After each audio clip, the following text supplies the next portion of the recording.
What is going on, everybody? Welcome back to the High Button Podcast. I am your host, Justin Belanger. Thank you very much for tuning in.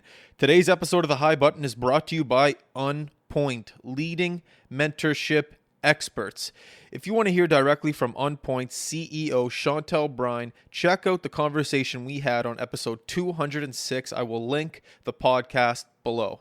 The relationships that you create in your professional life matter. In fact, OnPoint believes they are so important, their mission is centered on the power of mentorship. Mentorship has the power to change lives. It is pivotal for getting to the next level, whether we're talking sports or in your profession. Everyone's got a story about having a mentor or being a mentor.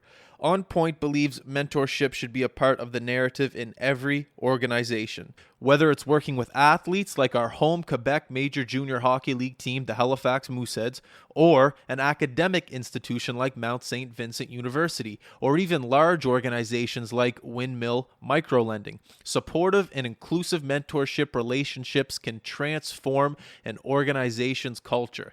High turnover rates and disengaged employees are an expensive problem to have.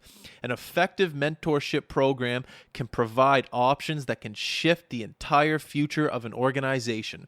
If you've been thinking about how mentorship can better fit into your business, reach out to the mentorship experts at OnPoint. I'll share contact details at the end of the podcast. All right, what is going on? Like I said at the very beginning, welcome to the High Button Podcast, ladies and gentlemen. I hope that you guys have had a great summer. Anyways, incredible story, this guy, still young, the whole world ahead of him, great head on his shoulders, motivated individual. I look up to him when it comes to the entrepreneurial side of life. It's going to be a great episode. High Button. I'm Justin. We're talking to Cory Urquhart. And here we go. High Button. Who has been, your biggest role model of your career thus far? My career thus far, hockey-wise or business-wise? Let's go both. Either or. What do you think has a bigger impact? The answer would probably, like we touched on earlier, but probably I realize it now. Probably more than even when I was like 20 or 25, but it would be like my father. Yeah. Like specifically when we talk about like waking up early, like he's like 4:30, 4:45 every morning since I can remember. Like he said, same job, like every morning since I've been, I don't know, 3. Yeah. And still does it. And it's like Still. So you think he's had an impact on both hockey and business? Yes, and like just like a mental mindset of like I'm very much like this, like the mindset of like this is what you have to do. This is your job. You're getting up. You're going to do it because that's what you have to do. And it took especially when I was playing hockey, it took me a really long time to kind of like understand that. Yeah. And now when I think about it and like having this business or even what other job it would be, it's like this is your life. Like you need to work.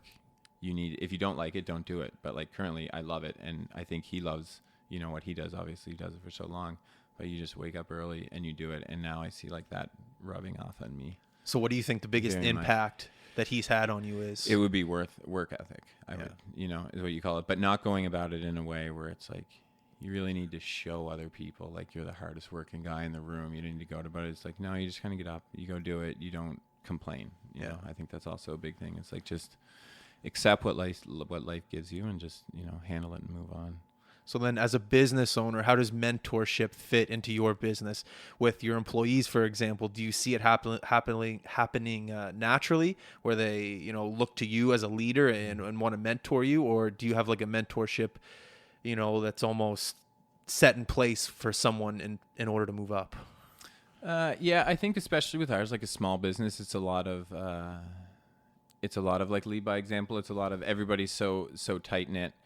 There's, like we have our head chef who obviously everybody looks up to, and, she would be the mentor for that kind of, for the kitchen side of things where, she's just very professional. She's always the first one there. It's a very much lead by example type thing. She's very respectful, very courteous, like a great communicator, holds people accountable. And that's like what, as a business owner, that's what I want to see in somebody who, the most important part of our business is the food, obviously. So it's nice to know that there's somebody there that everybody below her can kind of look up to, and she's setting that example. And then that person for front of house is myself, really. And I'm very big on lead by example. It's like, you're the first one there. Even if it's not yours, you work hard. you put your head down, you just accept things, you be a good guy, you know. Yeah. Like, it's not that hard to be a good guy. No. It really isn't. Like, it's, you treat people the right way, and you're not scared to stand up to people who you know are not doing something, you know, that you agree with. But I very much lead by example, and I think it's a trickle-down effect very much, especially in a small business. You know, you get in business with like 50, 60 people. It's obviously on a different level, but ours, where like people are seeing each other every day, they're conversing, you know, 7-8 hours a day in small confines, and you need respectful and smart people, and people that can be looked up to. So it's nice. So we're just kind of good. And remember, if you are interested in learning more about On Point and how they bring mentorship to the story, visit youonpoint.com. That's youenpoint.com. Or email Julia at onpoint.ca. That's julia@enpoint.ca. Enjoy the weekend, everybody. Have a good one.